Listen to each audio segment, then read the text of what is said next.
Hello and welcome to Superintendent's Corner. I am Brandon Jackson here with Mr. Tim Saxon, Superintendent, Boardman Local Schools. Thank you for being here. Always excited to be here at BSTN. The last time you were here, we talked about both renewals on the ballot, and now we know that voters passed both renewals by more than 67%. What does this mean for the district?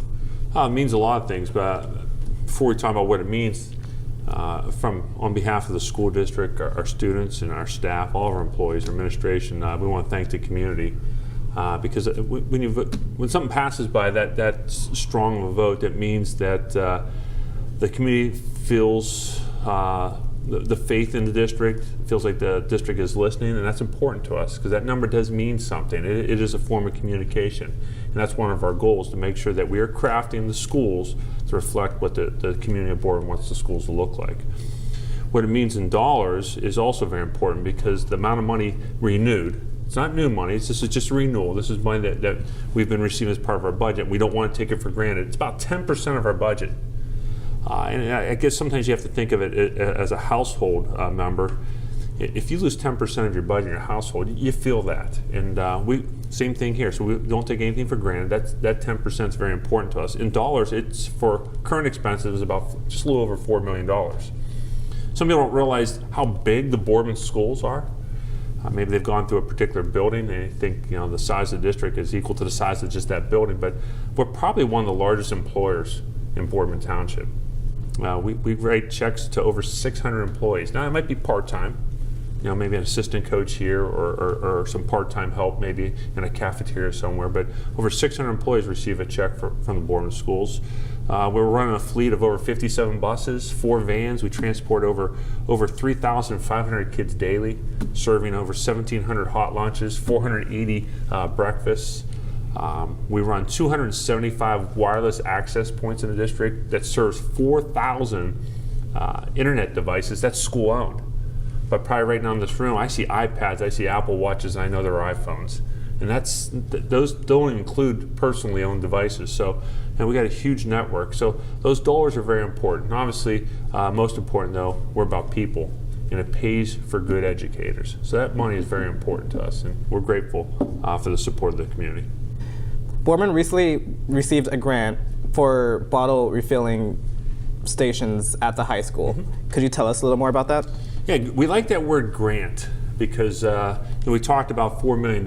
The grant is free. So not only the equipment, but the installation is free. This was sponsored by the Delta Foundation. Maybe a few faucets in somebody's house is made by Delta. Natalie Winkle, our food service supervisor, has done a tremendous job writing several grants. She applied for it, and we thought the high school would be the right spot. What's different about these, you think of the classic water fountain, the water does that the math guy made that little parabolic curve, and most kids aren't drinking from water fountains, they have water bottles, usually refillable ones. And so you can get that about 3/4 half full, you gotta do the tilt. And these will actually be able to, you can put your water bottle device right underneath. So we'll have both the standard, what we're all used to, water fountain, but also have a water refilling station. We have 2 of them. We'll get those installed in the high school in the next couple months here, and hopefully we'll continue to look for more grants because I think not just the high school, but other schools could use them. Winter is coming up fast. Can you explain how you determine a snow day?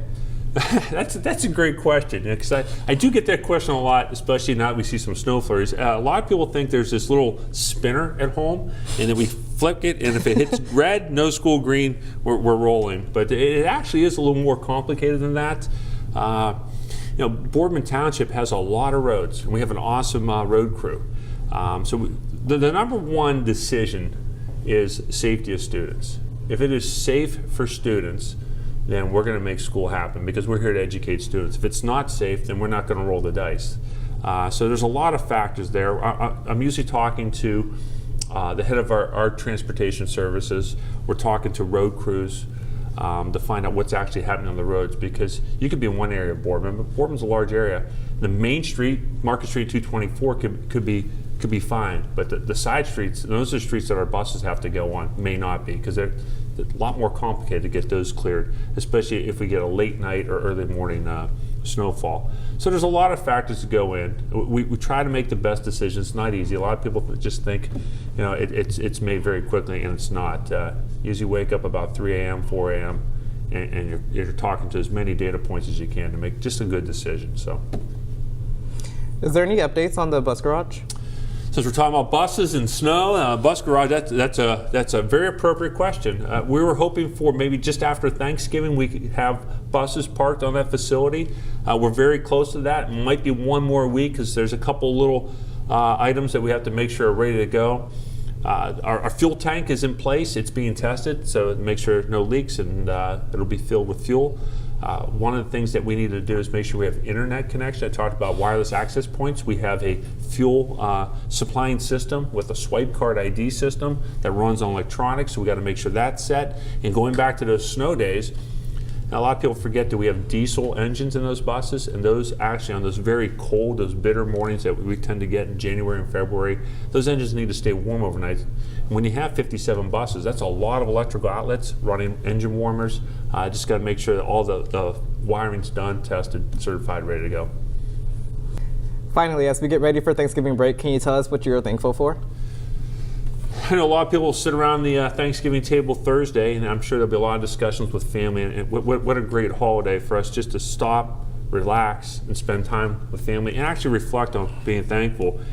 I'd say, this right now it just seems it might be a little more difficult this year for people because there's been a lot of current events across our nation that we start to scratch our heads a little bit and wonder, what is going on? Where's this craziness? So to balance that. Things that keep superintendents and school officials awake at night is safety. We talked about snow days and safety, but our number one job is to make sure students are safe. And when you see some of the things in the current events, you stop and you wonder, what are we doing to make sure our kids are safe? And there's a lot of things we can do. So to answer your question, what am I thankful for? Back when I was director of operations, and one of my top jobs was security of the district, studying what's best practices for security of students is people. A lot of people think it's mag locks and cameras, but really it's people. And we've invested in our SRO system. We have 4 phenomenal SROs that walk all our buildings every day. They're building relationships with kids. They're being proactive. They have boots on the ground so they know when problems can possibly occur. They're talking to kids, building relationships, but they're also there to quickly respond. And that's probably the best investment any district or any entity can make to keep people safe, is to have professionally trained people that can respond to those situations. So, to be honest, that's probably, when I look at this and reflect a little bit, school district-wide, that's what I'm most thankful for. How about you? What are you thankful for? I'm thankful for BSTN and all I get to do. Oh. To add on that, I'm thankful that there are people like you that we've built this place, and we can't see the people behind the scene and in the next room, but we built this.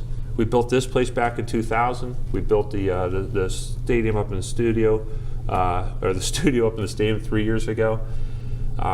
It's the old Field of Dreams. We got the studio of dreams. Build it, they will come, and you guys have. And like I said, it's good. We build it out of love because we found students who love to come here. And that's, to me, very thankful for that. And thank you, Mr. Saxon, for being here today. And for BSTN, I'm Brandon Jackson.